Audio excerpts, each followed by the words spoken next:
Good morning, students. Welcome you all to my YouTube channel PEC Academy Kurukshetra. My dear students, today I am here to discuss the most important numerical, and this numerical I have taken from class 12th unit 2nd current electricity. बहुत ही important numerical है और paper में जो इस तरह के board के exam में नोमेरिकल्स हैं ये 3 मार्क्स के आपके पूछे जा सकते हैं। तो आपको प्रॉब्लम ना आए, that's why I am here making the video on this numerical, and as early as possible I will upload this video on my YouTube channel PEC Academy Kurukshetra. So from there you can see and learn how we have to solve these types of numericals if it will asked by the examiner in your final exam.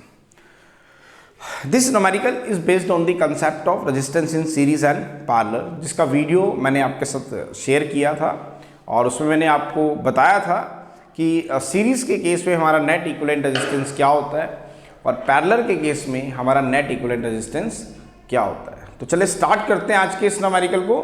तो numerical is on my back screen. The numerical is in the given network of resistors as shown in figure 1. This is the figure जिसके अंदर आपको resistances का एक circuit दिखाया जा रहा है। Find the equivalent resistance between the point A and C.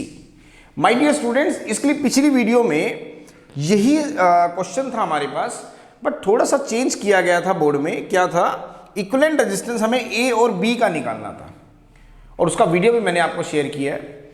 But इसी ही क्वेश्चन के अंदर जो सेट B में आया था उसमें हमें इक्विवेलेंट रेजिस्टेंस A और B का ना निकाल के we have to find out the equivalent resistance between the point A and C. A और C के बीच में हमें equivalent resistance निकालना है।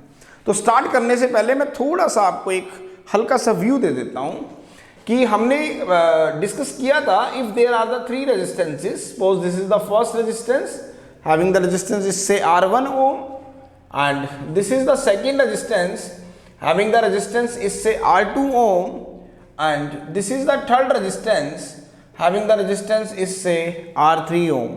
And these 3 resistances if are connected in series, then what is the net equivalent resistance? The net equivalent resistance is the sum of the individual resistances. ये हम पढ़ चुके हैं। और अगर हम this is the case of series, और अगर हम पैरेलल के केस की बात करें, in case of parallel, now suppose this is the first resistance having the resistance is say R1, this is the second resistance having the resistance is say R2, and this is the third resistance having the resistance is say R3. If these 3 resistances are connected in parallel, then what is the net equivalent resistance? 1 by Rp is equal to 1 by R1 plus 1 by R2 plus 1 by R3.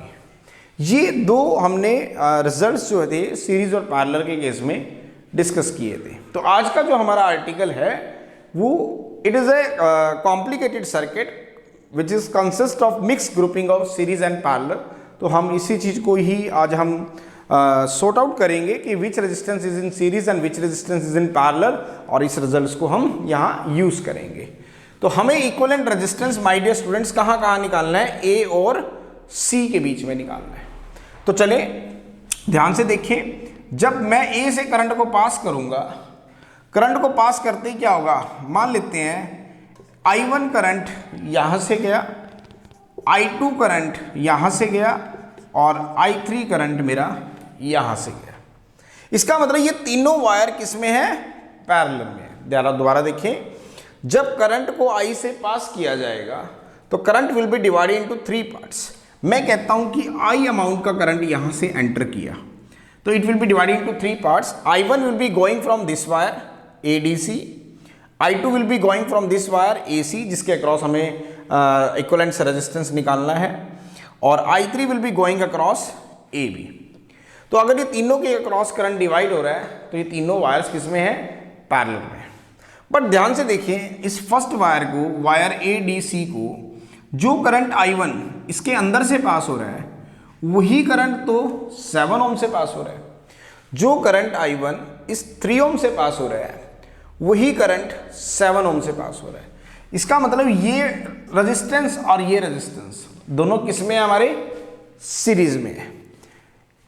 सबसे पहले मैं क्या करूंगा, इनका series combination solve करूंगा। तो S plus formula R S is comes out to be R1 plus R2 that will comes equal to 10 ohm. इसका मतलब इन दोनों वायर का जो इक्विवेलेंट रेजिस्टेंस आया मेरा वो कितना आया, 10 ओम आया। तो मैं यहाँ पर इक्विवेलेंट सर्किट डायग्राम ड्रॉ कर रहा हूँ। It comes out to be 10 ohm. Draw करते हैं यहाँ पे डायग्राम को। This is the point A and this is 10 ohm. 3 ohm plus 7 ohm, that is 10 ohm, and this is the point C. Now this is 10 ohm and this is 10 ohm and this is 5 ohm.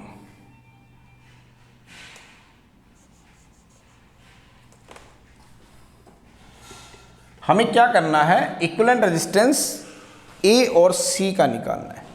फिर दोबारा से current I को यहां से पास करेंगे। The I1 will be passing through this wire, I2 will be passing through this wire and I3 will be passing through this wire. तो तीनों wire किस में आ गई, पैरेलल में आ गई। लेकिन ध्यान से देखिए, जो I3 यहां से पास हो रहा है 10 ओम से, क्या वही I3 इस 5 ओम से पास नहीं हो रहा, बिल्कुल हो रहा है। तो इसका मतलब 10 ओम और 5 ओम अगेन सीरीज में है। तो इसका सीरीज कॉम्बिनेशन सोल्व करेंगे। Again R S is comes out to be 10 ohm plus 5 ohm that is 15 ohm. तो इसका मतलब इसका और इसका अगर हम इक्विवेलेंट रेजिस्टेंस देखें तो दैट इज 15 ओम। तो अब मैं इक्विवेलेंट सर्किट दोबारा से बना रहा हूं। तो देखिए ध्यान से, this is the point A, यहां बना है हमारा 10 ohm, this is the point C. Again ये रेजिस्टेंस था आपके पास 10 ओम और ये जो रेजिस्टेंस था ये बन गया हमारा दैट इज 15 ओम। तो इक्विवेलेंट रेजिस्टेंस हमें ए और सी का निकालना था। तो फिर दोबारा से जब करंट आई गया तो I1 आपका इस वायर से गया, I2 आपका इस वायर से गया और I3 आपका इस वायर से गया। तो तीनों वायर्स के अंदर करंट अलग अलग जा रहा है। इसका मतलब करंट डिवाइड हो रहा है। और I1 इस वायर से गया AC से, इस वाली वायर से, I2 इस वाली वायर से गया और I3 इस वाली वायर से गया। तो तीनों में करंट डिवाइड हो रहा है। तो इसका मतलब तीनों किस में है, पैरेलल में है। तो इनका जो नेट इक्विवेलेंट रेजिस्टेंस निकलेगा 1/Rp is equal to 1/R1 that is 10 ohm, 1/R2 that is 10 ohm, 1/R3 that is 15 ohm. तो 1/Rp comes out to be 150, हम LCM लेंगे यहाँ से and it comes out to be 15 plus 15 plus 10 and it comes out to be 40/115 ohm. तो it come 0 से 0 आपकी cancel out हो जाएगी। ध्यान से देखिए, हमारे पास जो रिजल्ट था वो था 40/150 ओम। 0 से 0 कट गई तो Rp is comes out to be 15/4 ohm. So this is the equivalent resistance Rp that is 15/4 ohm. बड़ा ही इम्पॉर्टेंट न्यूमेरिकल था जिसके अंदर हमने इक्विवेलेंट रेजिस्टेंस A और C के अक्रॉस फाइंड आउट किया और वो आया हमारा 15/4 ohm. So this is the numerical, बहुत ही इम्पॉर्टेंट था। और पेपर में जो इस तरह के न्यूमेरिकल्स हैं ये 3 मार्क्स के आपके बोर्ड एग्जाम में पूछ लिए जाते हैं। तो आपको प्रॉब्लम ना आए, that's why I am here making the video on this numerical and as early as possible I will upload this video on my YouTube channel PEC Academy Kurukshetra. So from there you can see and learn how we have to attempt these types of numericals or solve if it is coming in the board exam, कि कैसे इसको solve किया जाए, कैसे ये find out किया जाए which resistance is in series and which resistance is in parallel. तो ये सब मैंने आज आपको इस वीडियो में दिखाया। जल्दी ये वीडियो आप मेरे YouTube चैनल पर अपलोड कर दिया जाएगा ताकि आप वहाँ से इसे समझ सकें। So at last my dear students, again I am saying, if you like my videos, like my work, like my effort, then please don't be forget to subscribe my channel. My channel is PEC Academy Kurukshetra. तो अंत में मेरे प्यारे विद्यार्थियों, अगर आपको मेरा काम पसंद आ रहा हो मेरे वीडियोस, मेरा चैनल, मेरे एफर्ट्स अगर आपकी प्रॉब्लम को सॉर्ट आउट करने में आपकी हेल्प कर रहे हो तो प्लीज़ मेरे चैनल को सब्सक्राइब जरूर करें। My channel is PC academy Kurukshetra. धन्यवाद। जय श्री कृष्णा, जय गुरु जी।